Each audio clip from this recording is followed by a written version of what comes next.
yesterday in previous class what we are learn about multiplication, story problem of multiplication. Now today we start our new lesson, that is division. Division, it is says as, division का मतलब क्या होता है? Divide करना, जो आप लोग को पता है.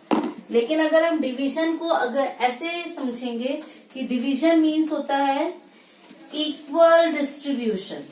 इक्वल डिस्ट्रीब्यूशन है ना, यानी बराबर बांटना. Equal grouping. Equal grouping, equal distribution, equal grouping, equal sharing, है ना, इक्वल शेयरिंग. और आप क्या कह सकते हो डिवीजन को? Opposite of multiplication. Opposite of multiplication. और मल्टीप्लीकेशन मतलब होता है रिपीटेड एडिशन. तो रिपीटेड का एडिशन का ऑपोजिट क्या लिखोगे आप डिवीजन के लिए? That is repeated subtraction. ठीक है, ये सारे हमारे डिवीजन के मीनिंग होते हैं. अगर आप डिवाइड तब किया जाता है जब हमारे पास कुछ क्वांटिटी है और हम उसको इक्वल पार्ट्स में डिस्ट्रीब्यूट कर रहे हैं. फॉर एग्जाम्पल, मेरे पास मान लो 20 टॉफीज है. अब ये 20 टॉफीज मुझे बांटना है बराबर बराबर बराबर.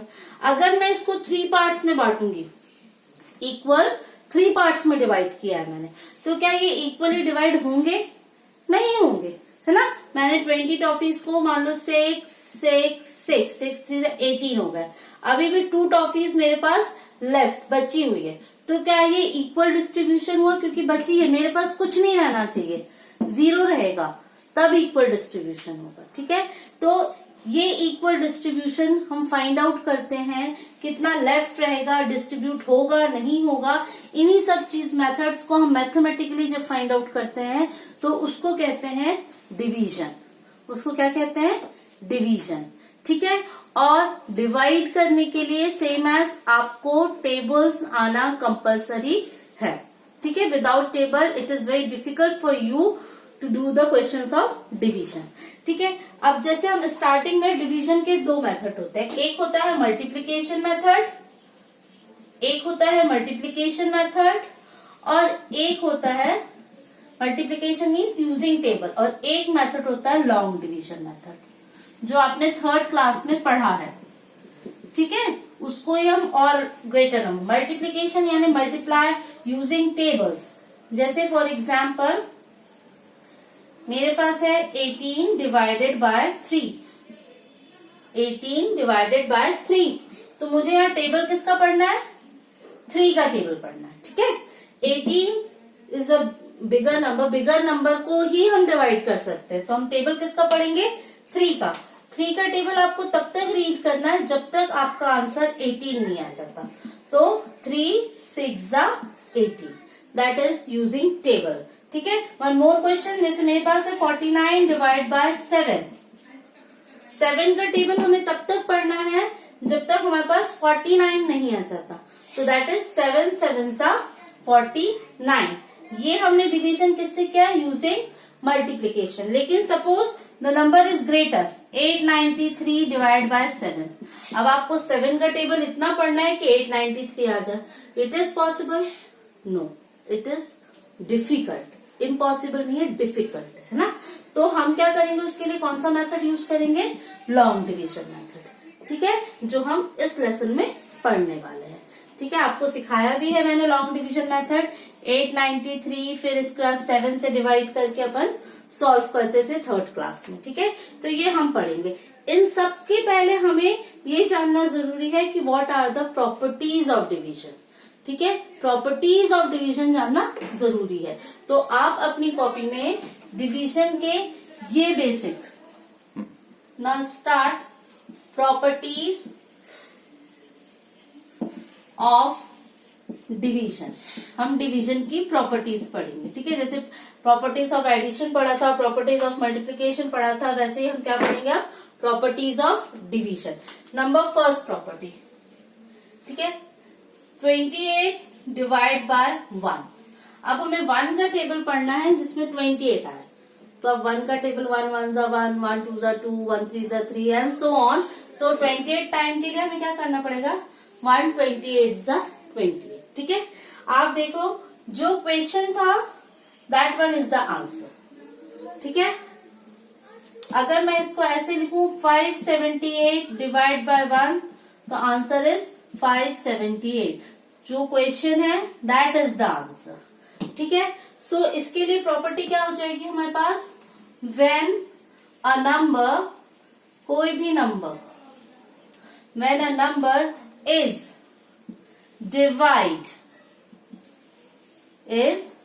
Divided by 1। अगर हम किसी नंबर को 1 से डिवाइड करते हैं तो हमारा जो आंसर है, जिसको हम क्या कहते हैं, डिवाइड करने का जो आंसर आता है उसको क्या कहते हैं, क्वेशेंट। क्या कहते हैं, quotient. So the quotient is, the quotient is the number itself. वो नंबर खुद ही उसका आंसर होगा। ठीक है, this is the property number 1, कि अगर हमने 1 से किसी नंबर को डिवाइड किया है तो जो आंसर है, जैसे कि आप प्लस करते हो तो प्लस करने पे जो आंसर आता है उसको हम कहते हैं सम, माइनस करने पे जो आंसर आता है उसको कहते हैं डिफरेंस, मल्टीप्लाई करने पे जो आंसर आता है उसको कहते हैं प्रोडक्ट, ऐसे डिवाइड करने पे जो आंसर आता है उसको कहते हैं quotient. Okay, so keep remember this thing. Second property, my second property है कि सपोज मेरे पास 35 आइटम्स है और वो 35 आइटम्स मैंने 35 लोगों में डिवाइड कर दिया है। ठीक है, जैसे आप जनरली बर्थडेज पे करते हो, आप टॉफीज लेकर आते हो क्लास में, और जितने स्टूडेंट्स और टीचर्स है काउंट करके टॉफीज लेकर आते हो, और सबको जैसे 45 टॉफीज लाई है तो 45 लोगों में डिस्ट्रीब्यूट कर दिया, तो सबके पास कितनी टॉफीज आती है, 1, है ना। जितने आइटम्स है उतने ही लोगों में डिस्ट्रीब्यूट किया तो हर एक को कितना मिलता है, 1।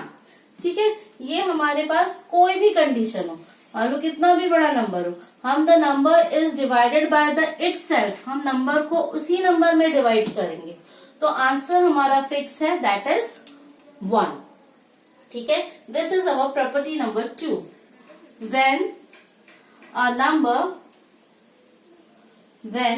Number is divided by itself, when a number is divided by itself, यानी नंबर खुद अपने आप से डिवाइड हो रहा है, so the answer is, means the quotient is, the quotient is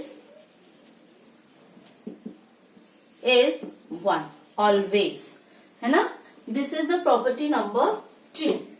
okay, property number 3, मान लो मेरे पास है तो आइटम्स, लेकिन मैं डिस्ट्रीब्यूट किसको करूं, कोई है ही नहीं डिस्ट्रीब्यूट करने वाला। इट मीन्स कि आपने बर्थडे टॉफीज तो लाई, पर उस दिन आ गया हॉलीडे, आपको ध्यान नहीं था, हॉलीडे वाले दिन बर्थडे टॉफीज लेकर आए, एक भी बच्चा नहीं है क्लास में, देन किसको बांटोगे, किसी को नहीं। इट मीन्स 0, जिनको बांटना है वो है 0, तो आपके पास जो चीज है वो हर एक को कितनी मिलेगी, 0। ठीक है, फॉर एग्जाम्पल ऐसे देखेंगे इसको,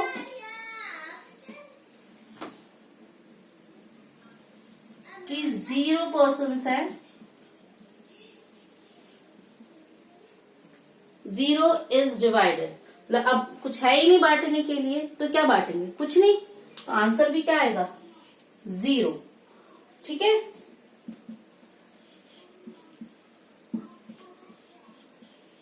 the answer is 0. That is property number 3rd. When 0 is divided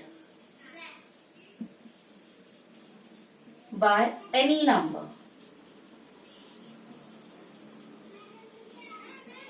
when 0 is divided by any number, the quotient is, the quotient is 0. ठीक है, इसका जस्ट ऑपोजिट है।